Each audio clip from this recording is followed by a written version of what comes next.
सीताराम। दोस्तों, रामचरितमानस के बालकांड का यह पहला दोहा सुनिए। जथा सुअंजन अंजि दृग साधक सिद्ध सुजान, कौतुक देखत सैल बन भूतल भूरी निधान। अब इसका अर्थ सुनिए। जैसे सिद्धांजन को नेत्रों में लगाकर साधक, सिद्ध और सुजान पर्वतों, वनों और पृथ्वी के अंदर कौतुक से ही बहुत सी खाने देखते हैं। दोस्तों, अब इसकी पहली चौपाई सुनिए। गुरुपद रज मृदु मंजुल अंजन, नयन अमियदृग दोष विभंजन, तेहिं करी बिमल विवेक बिलोचन, बरनु रामचरित भव मोचन। अब इसका अर्थ सुनिए।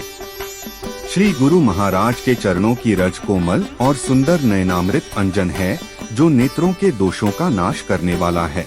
उस अंजन से विवेक रूपी नेत्रों को निर्मल करके मैं संसार रूपी बंधन से छुड़ाने वाले श्री रामचरित्र का वर्णन करता हूँ। दोस्तों, अब दूसरी चौपाई सुनिए। बंधु प्रथम महिसूर चरना, मोह जनित संशय सब हरना, सुजन समाज सकल गुण खानी, करो प्रणाम सप्रेम सुबानी। अब इसका अर्थ सुनिए। पहले पृथ्वी के देवता ब्राह्मणों के चरणों की वंदना करता हूँ, जो अज्ञान से उत्पन्न सब संदेहों को हरने वाले हैं। फिर सब गुणों की खान संत समाज को प्रेम सहित सुंदर वाणी से प्रणाम करता हूँ। दोस्तों, अब तीसरी चौपाई सुनिए।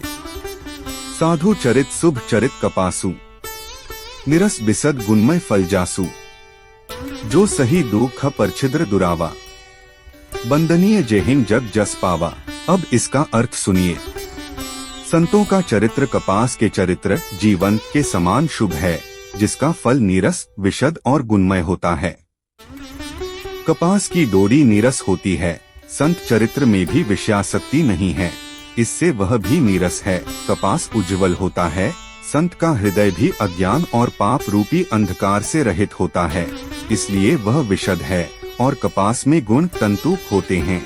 इसी प्रकार संत का चरित्र भी सद्गुणों का भंडार होता है, इसलिए वह गुणमय है। जैसे कपास का धागा सुई के किए हुए छेद को अपना तन देकर ढक देता है, अथवा कपास जैसे लोढ़े जाने, काते जाने और बुने जाने का कष्ट सहकर भी वस्त्र के रूप में परिणत होकर दूसरों के गोपनीय स्थानों को ढकता है, उसी प्रकार संत स्वयं दुख सहकर दूसरों के छिद्रों, दोषों को ढकता है, जिसके कारण उसने जगत में वंदनीय यश प्राप्त किया है। दोस्तों, चौथी चौपाई सुनिए।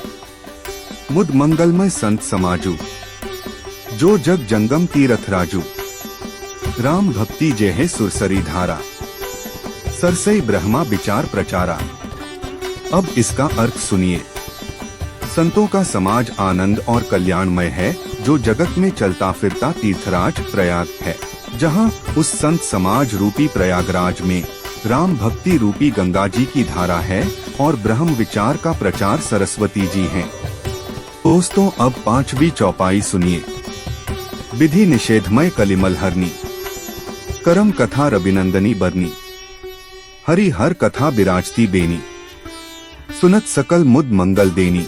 अब इसका अर्थ सुनिए। विधि और निषेध, यह करो और यह न करो रूपी कर्मों की कथा कलियुग के पापों को हरने वाली सूर्यतनया यमुना जी हैं, और भगवान विष्णु और शंकर जी की कथाएं त्रिवेणी रूप से सुशोभित हैं, जो सुनते ही सब आनंद और कल्याणों को देने वाली हैं। दोस्तों, अब छठी चौपाई सुनिए। बटु विश्वास अचल निज धर्मा, तीर्थराज समाज सुकर्मा, सभी सुलभ सब दिन सब देसा, सेवत सादर समन कलेसा। अब इसका अर्थ सुनिए। उस संत समाज रूपी प्रयाग में अपने धर्म में जो अटल विश्वास है, वह अक्षवट है, और शुभ कर्म ही उस तीर्थराज का समाज परिकर है। वह संत समाज रूपी प्रयागराज सब देशों में सब समय सभी को सहज ही में प्राप्त हो सकता है, और आदर पूर्वक सेवन करने से क्लेशों को नष्ट करने वाला है। दोस्तों, अब यह चौपाई सुनिए।